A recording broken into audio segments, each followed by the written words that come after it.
नमस्कार, खबर समय जगत में आपका स्वागत है। मैं हूं आपके साथ अंकिता और आइए अब खबरें देखते हैं विस्तार से। भोपाल और मेहर से क्राइम ब्रांच ने भारी मात्रा में प्रतिबंधित कोडेन युक्त कोरेक्स कफ सिरप का जखीरा पकड़ने में सफलता हासिल की है। भोपाल से करीबन 26 लाख और मेहर से करीबन 12 लाख की प्रतिबंधित सिरप सहित लग्जरी गाड़ी को जब्त किया गया है। Crime branch DCP Shrutkirti Somvanshi और एडिशनल डीसीपी शैलेंद्र सिंह चौहान ने खुलासा करते हुए बताया कि आरोपी मेडिकल मेडिसिन होलसेल और रिटेल खरीद फरोख्त की आड़ में तस्करी कर रहा था। भोपाल क्राइम ब्रांच ने 127 पेटी शाहजहानाबाद गोदाम से जब्त की है।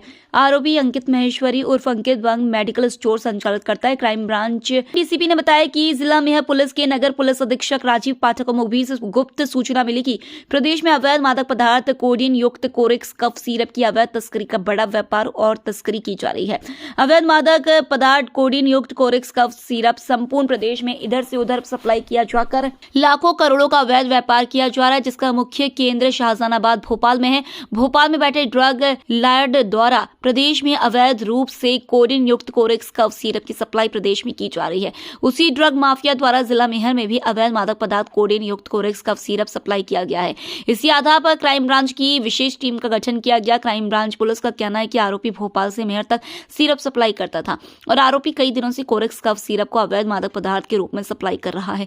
डीसीपी क्राइम श्रुतकीर्ति सोमवंशी ने बताया कि मेहर पुलिस की सूचना पर भोपाल पुलिस आयुक्त हरिनारायण चौधरी मिश्र, अतिरिक्त पुलिस अधीक्षक अनुराग शर्मा ने आरोपियों की धरपकड़ कार्रवाई करने के निर्देश दिए गए थे। इसके बाद पुलिस ने कार्रवाई की। फिलहाल आरोपी से पूछताछ चल रही है। इधर ग्वालियर से भी कनेक्शन होने की संभावना है। ब्रांच द्वारा जो भोपाल में ऑपरेशन अंकुश चलाया जा रहा है, उसके संबंध में लगातार जो भी सूचनाएं मिल रही हैं उस पर कार्रवाई की जा रही है। रिसेंटली हम लोग को ये एक सूचना मिली थी कि शाहजहानाबाद में एक स्थान पर कुछ बॉक्सेस में जो कोडेन युक्त कफ सिरप है उनका भंडारण किया गया है और उसको इलीगल रूप से बेचे जाने की संभावना है। उस संबंध में हम लोगों ने थोड़ी सी जांच पड़ताल की और उसके बाद जो लोकेशन प्राप्त हुई थी वहाँ पर हमने रेड की थी, जहाँ पर करीब 127 पेटी लगभग 15,000 के ऊपर की बॉटल जो है जिनकी कीमत लगभग 26 लाख के आसपास होगी वो प्राप्त हुई थी।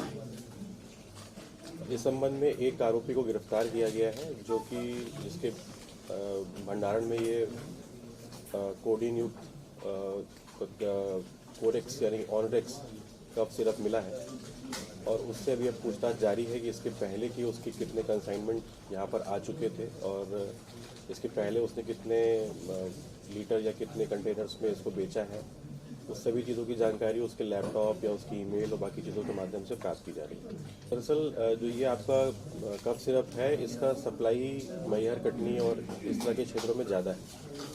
तो वहाँ पर जब भी पहली कार्रवाई हुई थी तो वहाँ से हमें ये सूचना प्राप्त हुई थी कि इनका जो सप्लाई का चेन है उसका एक लिंक भोपाल में भी है। उसी सूचना पर काम करते हुए हम लोगों ने ये रेड की थी और उसके बाद ये उसमें जब्ती की है। इसमें जो इसके बैकवर्ड लिंकेजेस हैं हम लोग उस पर भी काम कर रहे हैं कि ये पीछे कहाँ से मैन्युफैक्चर होकर और फिर किस किस रूट से मध्य प्रदेश में आ रहा है, उस पर भी सूचना प्राप्त की जा रही है।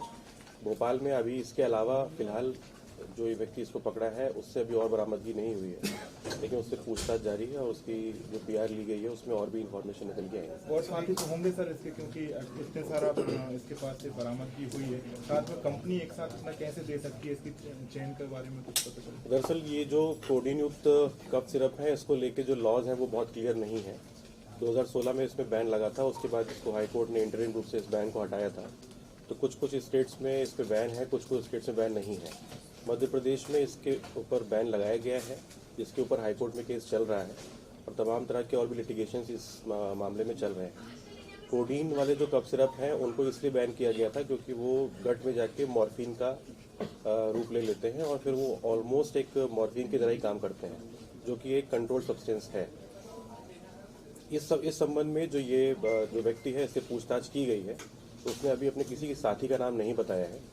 दरअसल उसका मेडिकल स्टोर का काम है तो वो दवाइयाँ खरीदने बेचने काम करता रहता है और दवाइयों को खरीदने बेचने के लिए जो इनके ट्रांसपोर्ट की सिस्टम है वो और बाकी जो भी लॉजिस्टिक्स की सिस्टम है उनका वो प्रयोग करता था।